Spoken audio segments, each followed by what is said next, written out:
BJP. സംസ്ഥാന അധ്യക്ഷൻ K. സുരേന്ദ്രനാണ് ഇപ്പോൾ നമ്മുടെ കൂടെ ചേരുന്നത്. അതായത് ഈ കേന്ദ്ര സർക്കാർ ഈ പ്രളയം മുതൽ വയനാട് വരെയുള്ള ഈ ദുരന്തങ്ങൾക്ക് വേണ്ടിയിട്ട് സംസ്ഥാന സർക്കാരിനോട് പണം ആവശ്യപ്പെടുകയെന്നാണ് പൊതുവെയുള്ള ഒരു പരാതി. അത് ഒന്നാമത്തെ കാര്യം, അതൊരു വ്യാജ പ്രചാരണമാണ്. രണ്ടാമത്തെ കാര്യം, സർക്കാർ സംവിധാനങ്ങളെക്കുറിച്ച് ഒരു ധാരണയുമില്ലാത്ത ഒരു ആളുകളാണ് ഇത് പറയുന്നത്. കേന്ദ്ര ഗവൺമെന്റിന്റെ ആയാലും സംസ്ഥാന ഗവൺമെന്റിന്റെ ആയാലും എല്ലാ ഡിപ്പാർട്ട്മെന്റുകളും പ്രവർത്തിക്കുമ്പോൾ അതിനുള്ള ചെലവുണ്ടാവും.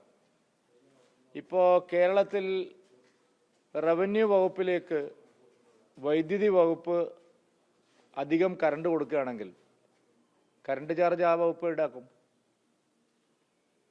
നമ്മൾ വേറെ ഏതെങ്കിലും ഒരു വകുപ്പിലേക്ക്, പൊതുമരാമത്ത് വകുപ്പിലേക്ക്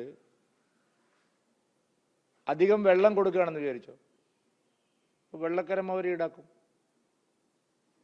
എല്ലാ വകുപ്പുകളും വൈദ്യുതി ചാർജ് അടയ്ക്കുന്നുണ്ടല്ലോ, എല്ലാ വകുപ്പുകളും വെള്ളക്കരം അടയ്ക്കുന്നുണ്ടല്ലോ.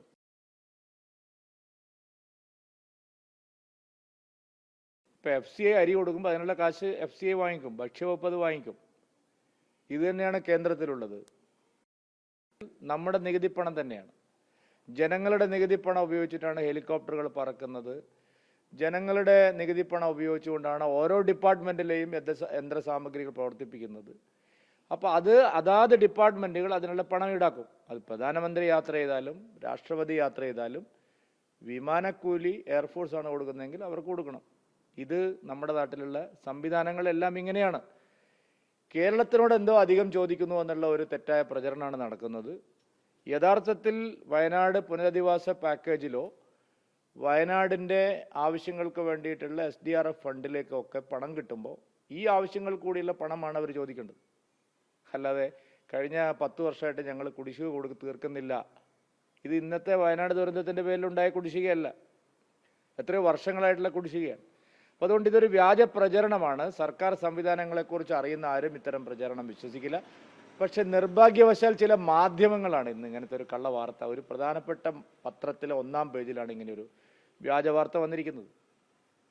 അപ്പോൾ ഇത് BJP സർക്കാരിനെ അപകീർത്തിപ്പെടുത്തുക, മോദി സർക്കാർ കേരളത്തെ അവഗണിക്കുന്നു, കേരളത്തെ പിഴിയുന്നു എന്നുള്ളൊരു കള്ളപ്രചരണമാണ്. ഇതിന് യാതൊരു അടിസ്ഥാനവുമില്ല. മറ്റൊന്ന്, ഈ MEC7 ഈ കൂട്ടായ്മയെ ബന്ധപ്പെട്ടുകൊണ്ടാണ്. അതായത് അതിന് പിന്നിൽ ജമാഅത്തെയാണെന്ന് അവസാനം CPM അടക്കം ഒരു ആശങ്കയുണ്ട് പൊതുവെ. അല്ല, CPM-ന്റെ കയ്യിലല്ലേ കേരളത്തിലെ ആഭ്യന്തര വകുപ്പ്? എനിക്ക് ചോദിക്കാനുള്ളത്, ഇത്രയും വർഷങ്ങളായിട്ട് ഇങ്ങനെയൊരു MEC7 എന്ന് പറയുന്ന ഒരു കൂട്ടായ്മ എല്ലാ സ്ഥലങ്ങളിലും ആയോധന പരിശീലനവും രാവിലെ പിന്നെ ശാരീരികമായിട്ടുള്ള ഇതെല്ലാം സംഘടിപ്പിക്കുന്നു എന്ന് പറഞ്ഞാൽ ഇവരെവിടെയായിരുന്നു? പോലീസിൻ്റെ ഇൻ്റലിജൻസ് എവിടെയായിരുന്നു? എന്തുകൊണ്ടാണ് ഇതൊരു രാജ്യദ്രോഹ കൂട്ടായ്മയാണെങ്കിൽ അവർ കേന്ദ്രത്തെ അറിയിക്കാതിരുന്നത്? ഈ കേരള പോലീസിലെ ഇൻ്റലിജൻസ് വിഭാഗം ആരുടെ നിയന്ത്രണത്തിലായിരുന്നു? എന്തുകൊണ്ടാണ് ഇതിനെ സംബന്ധിച്ച് ആഭ്യന്തര വകുപ്പ് ഒരു നടപടിയും സ്വീകരിക്കാത്തത്?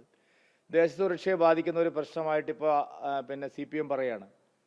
CPM-ന് അങ്ങനെ പറയാനുള്ള ധാർമ്മികമായിട്ടുള്ള എന്ത് അവകാശമാണുള്ളത്? ജമാഅത്തെ ഇസ്ലാമിയായിട്ട് അവർ പരസ്യമായിട്ട് കൂട്ടുകൂടിയിട്ടില്ലേ? SDPI ആൾക്കാരും PFI-യുമായിട്ട് അവർ പല പഞ്ചായത്തുകളിലും ഭരിക്കുന്നില്ലേ?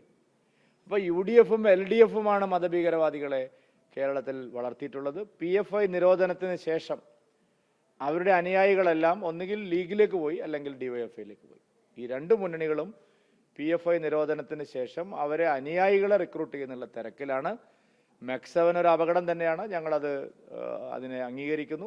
പക്ഷെ കേരള പോലീസിന്റെ തണലിലാണ് സംസ്ഥാനത്ത് ഭീകരവാദ ശക്തികൾ തടിച്ചു കൊഴുക്കുന്നത് എന്നുള്ളതാണ് സത്യം.